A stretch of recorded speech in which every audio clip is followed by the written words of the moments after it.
dan dia juga ada minta tolong sama Om Deddy, entah mungkin mereka akan podcast lagi dan lain sebagainya.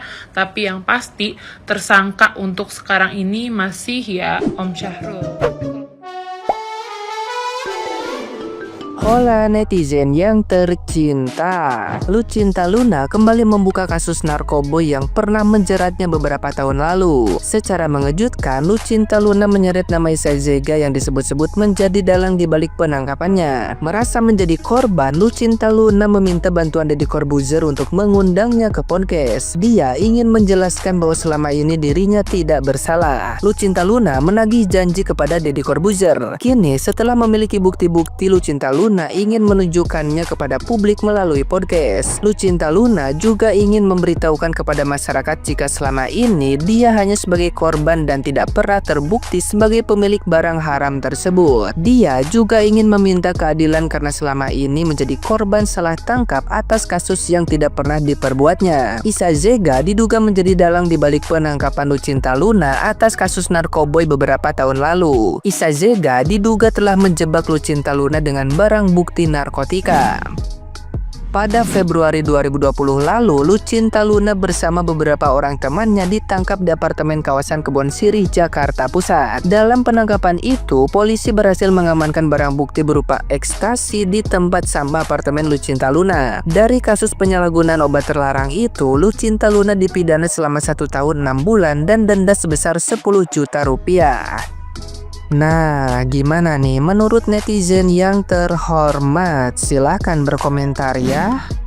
Oh alah Sarul. Ternyata, inget gak waktu kasus Lucinta Luna yang dia ditangkap itu? Ternyata dijebak sama Sarul. Dan Kak Gaby Vesta itu nunjukin ya bukti chat si Sarul. Dia merencanakan sesuatu untuk Lucinta Luna pas pulang dari Bali. Licik banget ya lu Sarul. Ih, ngeri kali. Dan sekarang Lucinta pengen diusut lagi tuh kasusnya. Dan menurut info dari Lucinta Luna ya, di postingan dia itu ditaruh di suatu ruangan dan dipaksa untuk meminta maaf ke seluruh masyarakat Indonesia. Paksaan.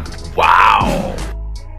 Gue ngikutin banget kasus ini tahun 2020 karena ini dibahas sama dosen gue di perkuliahan gue gitu ya. Dan juga ternyata ini dibahas lagi. Lucinta Luna itu baru aja kemarin speak up lewat akun media sosialnya yaitu Instagram. Postingan yang ini dia itu nangis-nangis dan juga menyebutkan kalau misalnya Isa Zega ini adalah dalang di balik kasusnya dia. Kita nggak tahu ini benar atau enggak karena belum ada putusannya, oke. Cuman dia udah speak up dan ini adalah speak up pertamanya dia menurut gue dari masalah di 2020.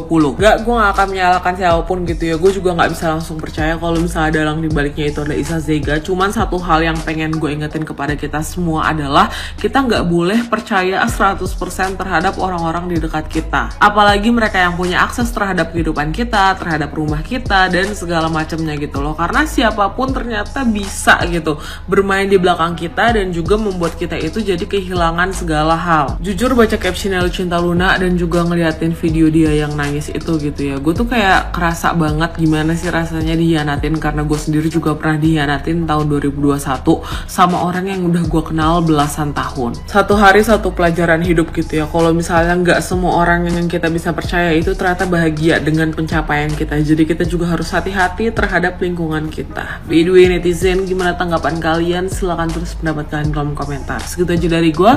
Peace, love, and go. Karma dibayar instan untuk Isa Zega. Setelah umroh kemarin di depan Ka'bah, Isa Zega itu mendoakan yang buruk untuk Nikita Mirzani. Nah kali ini dia itu kena batunya, gengs. Ternyata gengs, yang dulu cepuin Lucinta Luna ke isi love tentang penyalahgunaan narkoba itu merupakan Isa Zega. Siapa yang ngasih tahu Lucinta Luna nih? Itu merupakan DJ Gaby Vesta. Lucinta Luna dan Gaby Vesta itu kenal dari satu manajer yang sama, yaitu adalah Isa Zega. Tapi karena Lucinta Luna itu dulu keluar dari manajemennya Isa Zega dan balik ke manajer lamanya, nah mulailah Isa Zega itu sakit hati lalu membongkar aibnya si Lucinta Luna. Dimanipulasilah bahwa Lucinta Luna itu menggunakan barang haram yang bernama X, padahal nggak sama sekali, geng. Kita lihat dulu percakapan WhatsApp antara Isa Zega dengan Gaby Vesta ketika dulu si Isa Zega mau menyebab Lucinta Luna menggunakan barang haram tersebut. Gaby sendiri itu bilang bahwa Isa Zega itu merupakan orang yang jahat, bikin bisnisnya si Gaby itu hancur, lalu membuat Lucinta Luna masuk penjara dan sebagainya. Di caption Instagram Lucinta Luna, dia itu bilang bahwa dia sama sekali nggak nyangka bahwa Isa Zega bakal berbuat hal seperti itu karena mereka itu dulu kenal dari zaman di Kalibata, katanya seperti itu. Terus dia juga bilang bahwa dia tidak akan pernah melupakan isi love yang memaksa dia untuk mengakui barang haram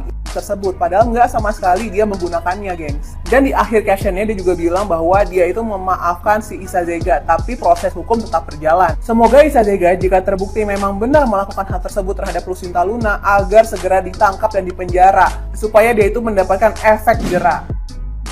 Udah pada lihat postingan terbarunya Lucinta Luna belum? Bener-bener plot twist menurut gue. Ini masih dugaan sementara ya guys, karena dari pihak Kak Lunanya sendiri belum banyak membagikan bukti-bukti yang dia punya. Tapi kalau kalian baca caption dari postingan terbarunya Kak Luna, tersangka di balik problem yang sekarang ini sedang terjadi itu adalah Issa Zega alias Om Syahrul. Kronologi singkatnya gini guys, jadi memang dulu itu Kak Lucinta Luna ini pernah masuk ke dalam penjara dengan tuduhan pemakaian obat-obatan terlarang. Jadi pada saat itu memang Kak Lucinta ini digerebek dengan beberapa orang, lalu ditemukan ada obat-obatan terlarang di tong sampah katanya. Plot twistnya tuh ya guys, kalau dari omongannya Kak Luna, beliau itu mengaku memang dia nggak pernah mengkonsumsi yang namanya obat-obatan terlarang, tapi dilalah beliau harus menerima hukuman selama kurang lebih 1 tahun di penjara. Dan proses hukum yang terjadi itu betul-betul membuat Kak Luna ini trauma sampai mengidap depresi. Bahkan pada saat kemarin dia di penjara, dia cuma bisa menelpon Om Deddy di wartel. Nah sekarang ini sedang proses Kak Luna ingin membuka segala bukti-bukti yang mungkin dia punya, dan dia juga ada minta tolong sama Om Deddy, entah mungkin mereka akan podcast lagi dan lain sebagainya.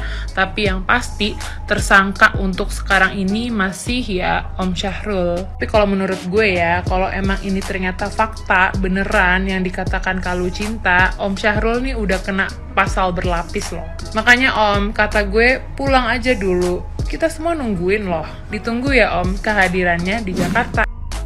Lucinta Luna baru aja ngeposting nangis-nangis di Instagram guys. Kasus narkoboy yang Lucinta Luna pernah dimasukin penjara itu, ternyata Lucinta Luna dijebak guys oleh seseorang. Usut punya usut, yang menjebaknya adalah si penista agama guys. Kalian tahu kan yang baru kemarin viral itu? Jadi dari video sebelumnya itu ada 3 orang, yaitu ada Issa Zega, kemudian ada Gaby Vesta, dan satunya lagi aku kurang tahu itu siapa. Dan yang ada di foto ini itu adalah Gaby Vesta guys. Jadi Gaby Vesta ini memberitahukan kepada Lucinta Luna bahwasanya dia itu aslinya dijebak oleh 1 orang guys, yang benar-benar ingin menjatuhkan Lucinta Luna. Meskipun aku sendiri nggak tahu ya guys, ini itu beritanya valid apa enggak, tapi ini menurut ketikan dari Kak Lucinta Luna sendiri guys. Jadi sebelum si LL ini masuk ke penjerong, nah si Gaby Vesta itu di chat seperti ini oleh si Mami online itu guys. Tuh Mami lagi atur strategi, lihat aja nanti.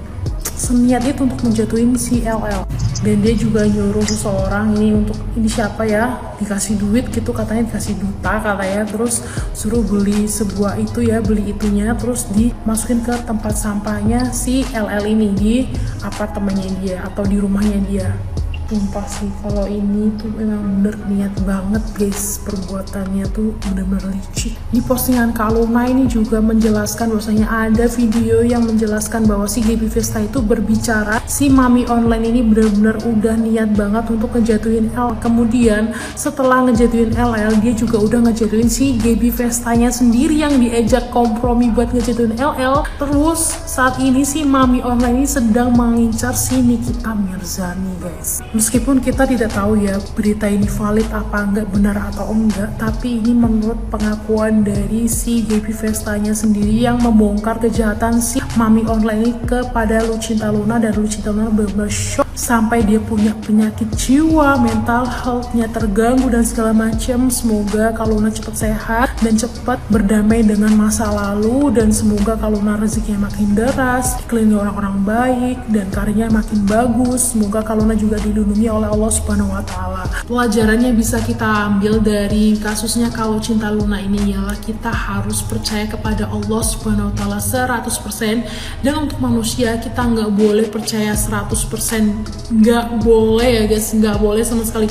Meskipun itu keluarga dekat kita, pasangan kita, sahabat kita, atau teman kita ya guys ya, kita harus memiliki batasan-batasan tertentu yang menurut kita itu privasi ya guys, oke? Kenapa aku bilang kita harus menaruh batasan-batasan? Karena mulutnya manusia itu nggak ada yang bisa dikontrol, dan hati manusia itu hanya Allah yang bisa ngontrolnya ya. Jadi mau sebaik apapun kita nggak pernah pernah tahu hati orang itu tuh seneng nggak ngelihat kita bahagia gitu kan. Jadi maka dari itu kita secukupnya aja percaya sama orang. Dan kalau kita mau cari teman, saran aku adalah yang sama-sama mengingatkan dalam hal kebaikan. Karena Tuhan suka dengan hal-hal yang baik, maka dari itu hatinya dia bakal terjaga dari sifat iri, hasad, dengki, dan sebagainya. Semoga info ini mengingatkan kepada kesadaran kita untuk selalu berbuat baik.